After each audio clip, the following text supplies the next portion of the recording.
Valentina Guécha, qui ne nous rejoindra pas non plus en live, mais avec laquelle nous avons préparé cette conférence préenregistrée, particulièrement intéressante. On a une vraie compréhension de ce que représente le problème de l'apnée du sommeil chez les jeunes enfants. Après avoir vu cette conférence-là, vous ne pourrez plus dire « Ah, je comprends que l'apnée du sommeil, c'est quelque chose, mais j'ai du mal à me rendre compte exactement qu'est-ce que c'est et quel genre de problème est-ce que ça crée réellement ?» Je pense qu'après avoir vu cette conférence sur Preventing Diagnosis and Patient Management for Integrative Approach in Dentistry, il n'y aura plus de doute sur tous les problèmes liés au sommeil chez l'enfant et à la respiration. Bonjour à toutes et à tous. J'aimerais dire merci aux organisateurs de m'avoir invité ici aujourd'hui et merci beaucoup à Froggy Mouth d'être ici, de m'avoir invité. Pour ceux d'entre vous qui ne me connaissent pas encore, je suis président de l'association internationale IAMTHD, l'Alliance. Je suis hygiénothérapeute et dans l'approche intégrée et la pratique. Je travaille dans la commission et je suis responsable pour le développement des lois internationales. J'aimerais vous présenter aujourd'hui différentes visions d'un patient dental. C'est surtout important pour ceux qui sont intéressés à des industries préventives et intégrées. Ces enfants ont l'air en bonne santé, mais la plupart des parents ne savent pas que la bouche ouverte et les yeux cernés sont des problèmes à un problème respiratoire. Hein. Ceci, c'est le fait qu'il y a des dents manquantes. Et là, il y a souvent une apnée au sommeil et qui est un problème pour la santé. Ici, il y a des images dentales avec des problèmes structurels dont vous ferez face avant d'entrer dans un plan de traitement. Mais qu'est-ce qu'il y a avec les problèmes non dentaux, non structurés? C'est également un problème, c'est un facteur. Ça vous donne un bon exemple, ce que vous ne voyez pas de façon dentaire, mais psychologiquement et physiquement. C'est les données additionnelles qui peuvent voir le traitement qui montre les problèmes et les symptômes. Et le but de ceci, c'est de vous donner un aperçu des images avec les éléments critiques, l'approche intégrée pour la santé des clients devrait marcher en harmonie, et non seulement pour les occlusions, mais également une balance dans tout le corps. Le corps peut survivre de 8 à 21 journées sans nourriture, ni bois, ni eau, et entre 30 et 180 minutes sans oxygène, vous pouvez perdre connaissance. Les cellules commencent à mourir après 3 minutes. Les neurones souffrent des dommages et il y a également des problèmes après 5 minutes. Je suis sûre que vous ne serez pas heureux de se voir comme ça, mais c'est la seule façon qu'ils peuvent survivre. Vous avez sûrement entendu de l'apnée. Si vous ne savez pas comment ça fonctionne, alors ce que vous avez entendu avec la mère qui a fait cette vidéo va vous montrer le bébé qui souffre d'une apnée.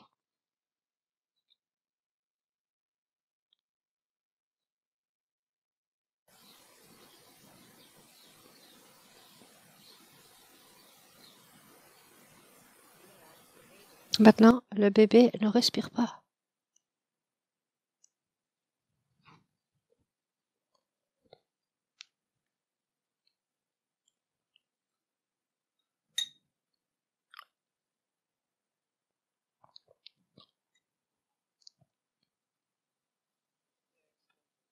Et à nouveau, pas de respiration.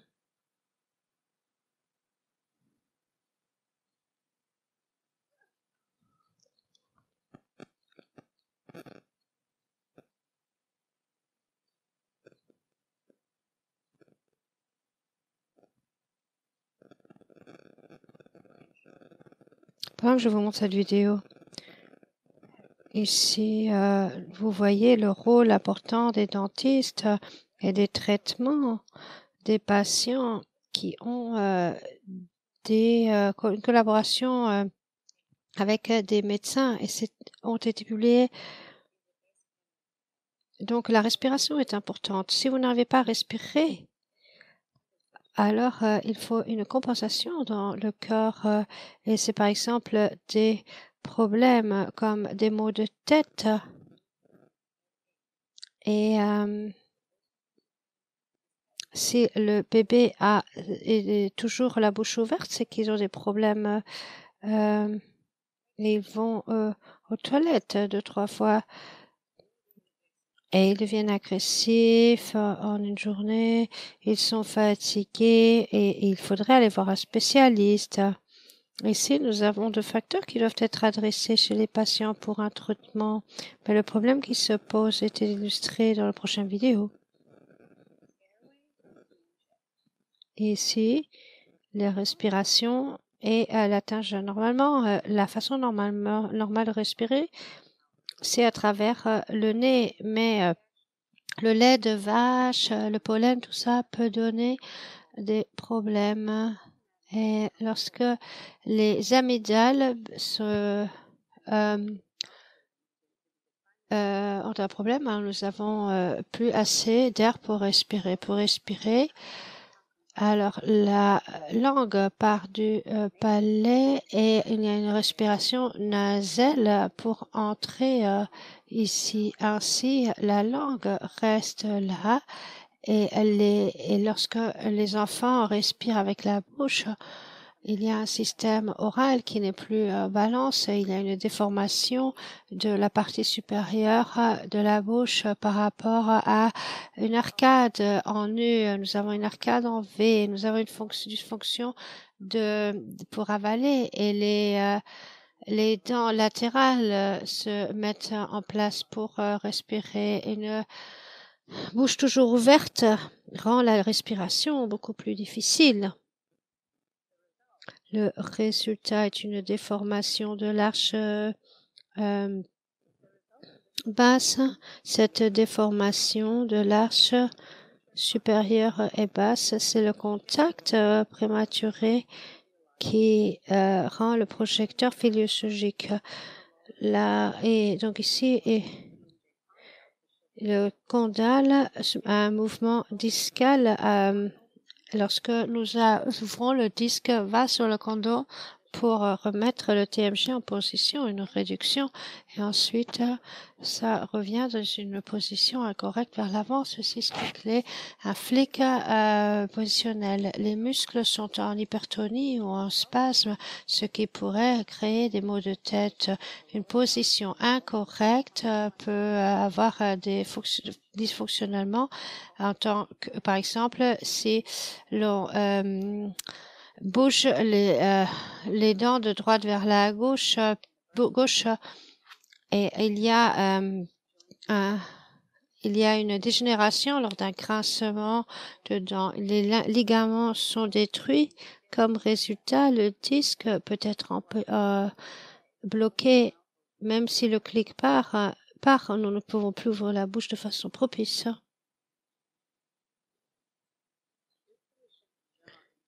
Et ici, si nous posons la position de la langue, nous ouvrons la respiration et la tête va en arrière. Hein, et ceci donne des mots de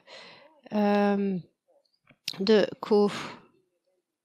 Et ce que vous voyez ici, ce sont un nombre d'effets. Et là, pour bien... alors là, quand est-ce que le problème est venu en place? Pourquoi est-ce que le problème s'est mis en place? Pourquoi est-ce que l'enfant... et ça ramène à mon prochain point. Donc, laissez-moi donner un aperçu rapide à ce sujet.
Donc la malocclusion, car il y a un changement de balance physiologique de la taille. Regardez combien de déviations de la ligne d'une croissance normale cet enfant souffre. Ça, c'est de la compensation ou même pire, malcompensation. Lorsqu'un enfant avale incorrectement et qu'il y a une pression sur les dents, on appelle ça le thumb thrust, et une pression continue sur la langue, loin de là où il faut, ça peut pousser vers l'extérieur, et ça pousse les dents des articulations dans le muscle de la langue. Toutes ces fonctionnalités viennent en premier, car une personne avale 500 à 1000 fois par jour, ça peut créer des problèmes. Alors, vu que c'est déjà la position de la langue qui se repose qui fait le plus grand danger, car c'est vraiment constant. Et c'est Alfred Roger qui était un orthodontiste qui était le père de l'orthodontie.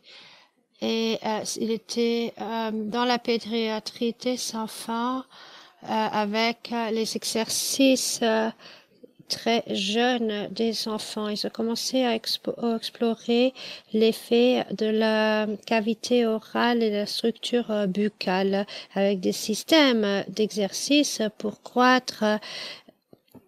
En 1980, lors de l'association d'orthodontistes aux États-Unis, il a présenté sa première conférence sur la bouche. Il a publié son dossier en 1985 en orthodontie. À travers cela, ça fonctionne toujours encore. Donc, nous verrons cela avec les deux sommes.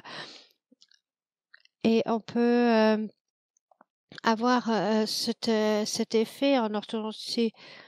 Et ensuite, l'enfant peut lire mieux et son apparition, sa posture peut s'améliorer. Avec cette approche est meilleure pour les statistiques et la joie de respirer et de dormir est beaucoup meilleure. Des améliorations sont beaucoup meilleurs et voilà. Tel problème ne pourrait pas être réglé, mais si vous mettez en œuvre une approche intégrée, vous pouvez former les thérapeutes, vous pouvez augmenter la santé, la qualité des soins de santé offerts, mais également, vous pouvez également, ces professionnels ont besoin d'être formés exactement aux mêmes normes et ceci. Alors, j'ai couvert tout ce que je voulais dire. Qu'est-ce qui manque dans l'imagerie dentaire?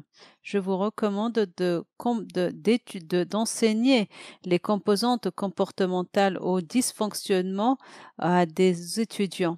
J'apprécie votre attention et je suis ouverte à toute question.